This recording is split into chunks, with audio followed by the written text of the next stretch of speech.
Hello and welcome everyone, and this time we're going to talk about nutrition. No, we're not going to talk about our latest diets, we're going to talk about the requirements of citizens to eat.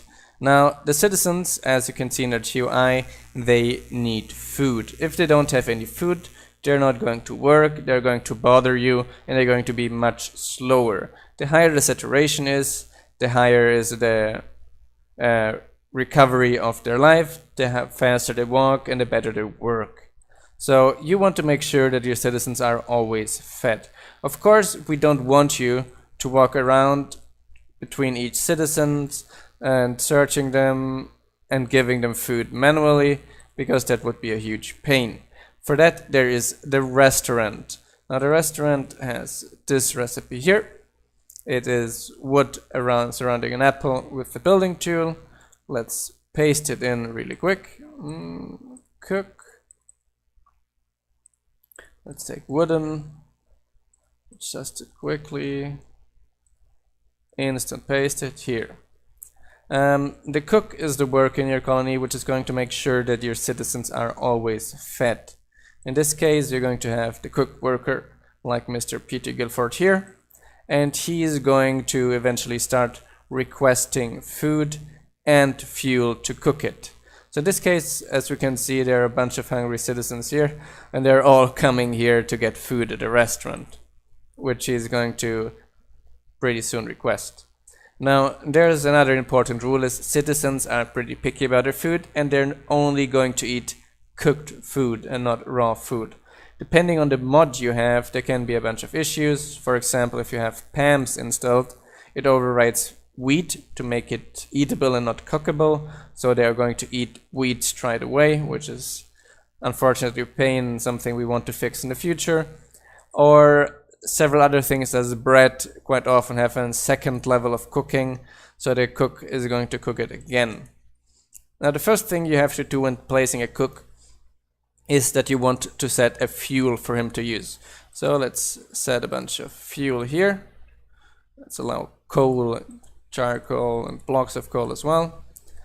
And this is the fuel he's going to request from the colony.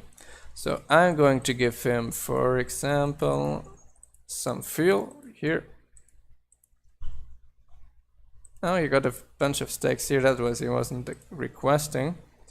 And a bunch of fuel. Whoops, I didn't want to hit you. And as you can see, he gave all our workers some food, and they're almost -1 well saturated already. Now sometimes it might seem like the cook isn't doing anything, but he has some delays. So as you can see right now, he put it in here. He got some birch logs on him earlier, so he was using them. After the fire is down, he's going to retrieve the meat, as you can see. And another moment, probably he's giving her the meat now. As I said, there's a few delays to make it more efficient computationally, that it doesn't lag your server. Cook. Work, Peter. Work. So as you can see now, she got her food from the cook. She's going to eat it and it's going to be fine.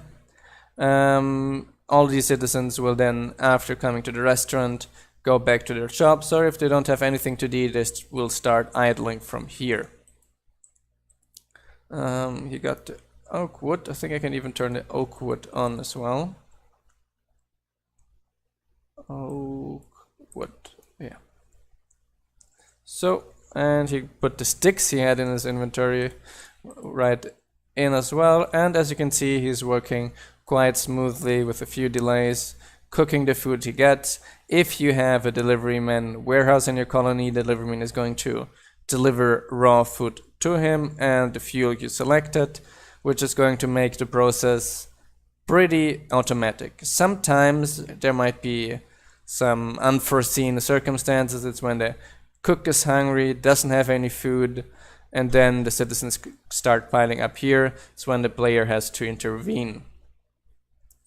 I hope you learned some new things about the citizen eating system, and I'm going to see you in the next video.